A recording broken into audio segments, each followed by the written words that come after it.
Greetings, I'm Dr. Karl Nath, the Editor-in-Chief of Mayo Clinic Proceedings, and I am pleased to welcome you to the multimedia summary for the journal's November 2025 issue. There are 3 articles that have been selected as our editor's choice or highlights articles this month.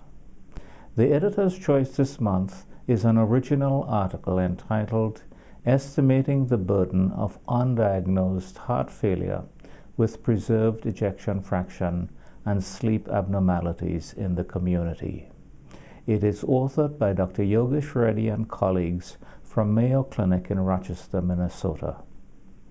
Increasingly appreciated are the adverse effects of insufficient quality sleep, as the latter predisposes to cardiovascular, metabolic, and neurological diseases. For example, the association between sleep disturbances and congestive heart failure and its pathophysiologic underpinnings is well recognized.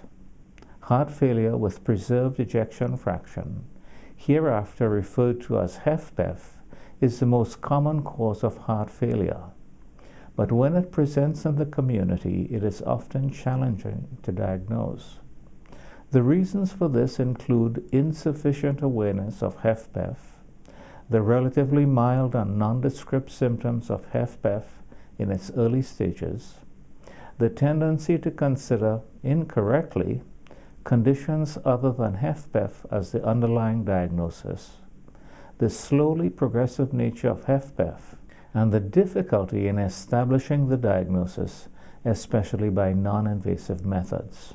Reddy et al. Reasoned that recognizing and understanding the settings that associate with or predispose to HFpEF would promote greater recognition of HFpEF in the community. And in this regard, they drew upon the fact that sleep abnormalities are known to predispose to a cluster of conditions, specifically hypertension, diabetes, visceral adiposity, and inflammation, all of which increase the risk of HFpEF. Reddy et al. Thus examined the prevalence of HFpEF in individuals in the community with sleep abnormalities. These investigators studied more than 6,000 individuals who were users of smart beds, the latter technology enabling continuous physiologic monitoring as well as assessment of the quality and quantity of sleep. Sleep data were collected over 5 weeks. Study participants then completed a survey that queried their demographic data and relevant cardiovascular and other medical symptoms and history. The probability of HFpEF was determined by a validated HFpEF ABA algorithm that Reddy et al. Previously developed and validated. The acronym ABA refers to Age, Body Mass Index, and History of Atrial Fibrillation. The data demonstrate that the prevalence of chronic exertional dyspnea in respondents was almost 18%, with a higher HFpEF probability exhibited by dyspneic compared with non-dyspneic individuals. The prevalence of potentially undiagnosed HFpEF was approximately 10%. Women were more likely to have dyspnea, but because of the lower average HFpEF probabilities in women, the estimated prevalence of HFpEF was similar in both sexes. A higher probability of HFpEF in participants associated with worse dyspnea and edema, and shorter duration and less frequency of exercise. Notably, a higher probability of HFpEF also associated with numerous subjective and objective perturbations in sleep, including shorter duration, greater need for napping, restlessness during sleep, nocturia, greater average and maximal motion per sleep session, higher respiratory rate, and heart rate variability. These novel observations are significant for multiple reasons, among others. First, the presence of HFpEF in a significant percentage of individuals in the community with sleep abnormalities, provides an opportunity to screen for HFpEF in individuals with sleep disturbances. Second, such screening may confirm the diagnosis of HFpEF and lead to the institution of therapies that not only improve HFpEF symptoms, but may reduce the progression of HFpEF progression and the need for hospitalization. Third, improving HFpEF symptoms and its adverse effects in turn may improve the quality and quantity of sleep. A bidirectional relationship may exist between HFpEF and sleep abnormalities, as the latter predisposes to conditions that instigate HFpEF.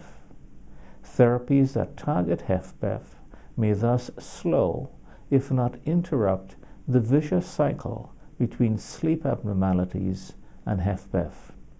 Finally, the insight to undertake this study, capitalizing as it does on the remarkable monitoring versatility and capability of smart beds, is a percipient one, as the smart bed innovation may aid in the awareness, diagnosis, and management of HFpEF.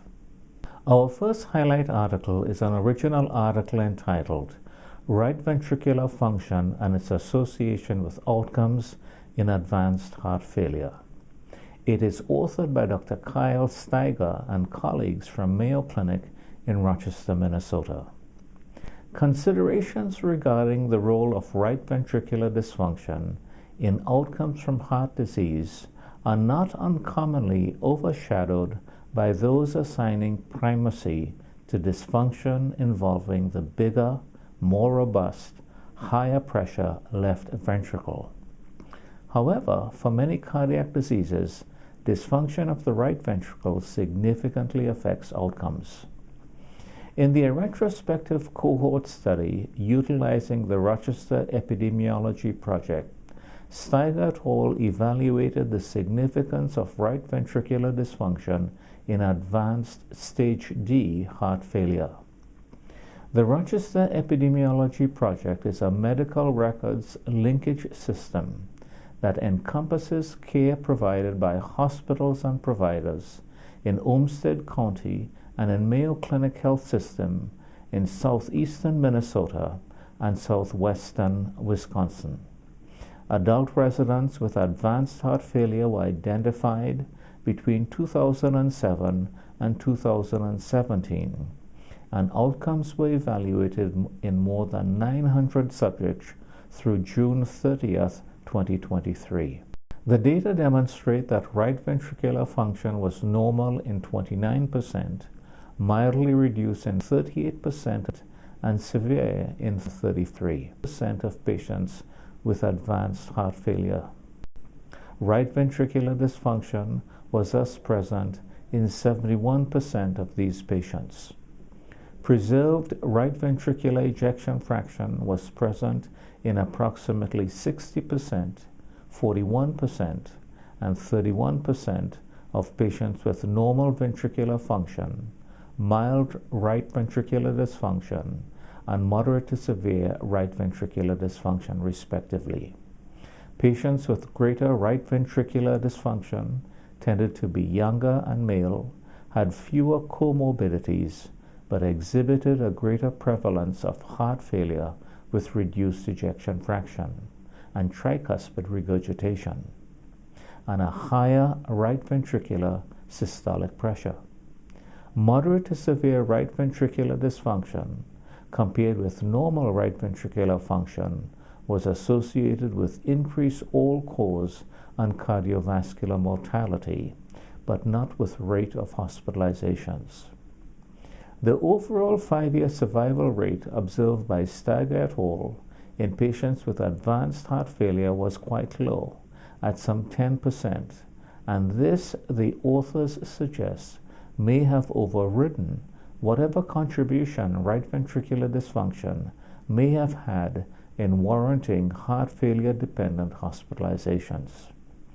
Studies on outcomes in advanced heart failure commonly involve referral populations, and in this regard, Steiger et al. Draw upon a unique community-based database from which they derive novel and practice-relevant observations pertaining to the impact of right ventricular dysfunction on outcomes in advanced heart failure. Our second highlight article is an original article entitled Association of Pathogenic, Likely Pathogenic, Inherited Cardiomyopathy Variants with Heart Failure, a top-med multi-ancestry analysis. It is authored by Dr. Naaman Shetty from the Department of Anesthesia, Critical Care and Pain Medicine, Massachusetts General Hospital, and Harvard Medical Schools, and colleagues from UAB and other centers in the United States and Saudi Arabia. As reviewed by McKenna and Judge in 2021, the global prevalence of inherited cardiomyopathies is conservatively considered to be 1 in 250 individuals, 1 in 500, and 1 in 5,000 individuals for dilated cardiomyopathy, hypertrophic cardiomyopathy, and arrhythmogenic right ventricular cardiomyopathy, respectively. The specific study population also determines prevalence.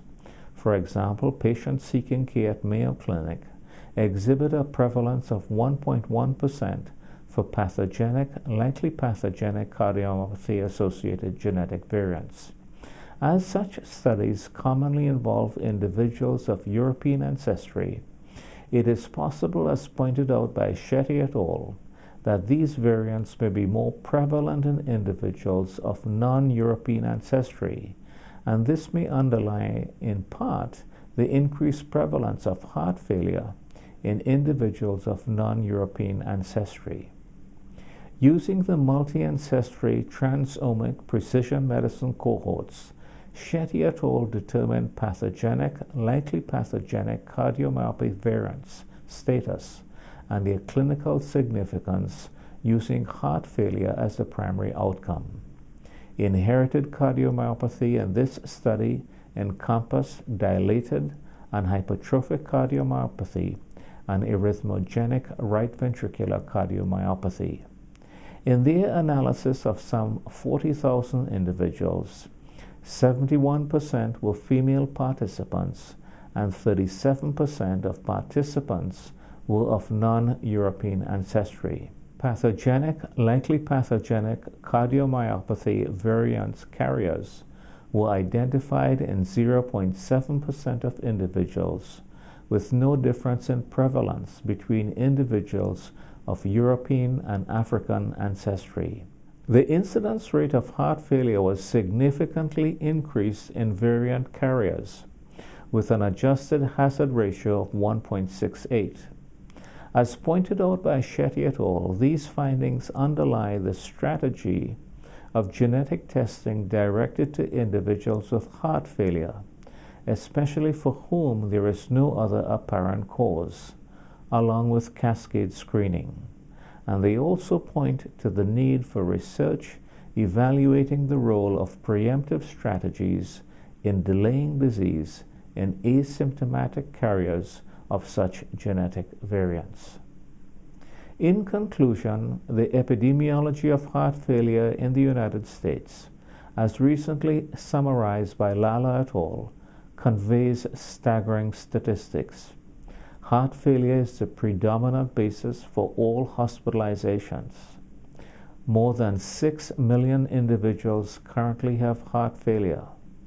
A quarter of the population will develop heart failure at some time, and beyond which an added 1/3 of the population will likely do so. And the annual healthcare costs are in excess of $30 billion.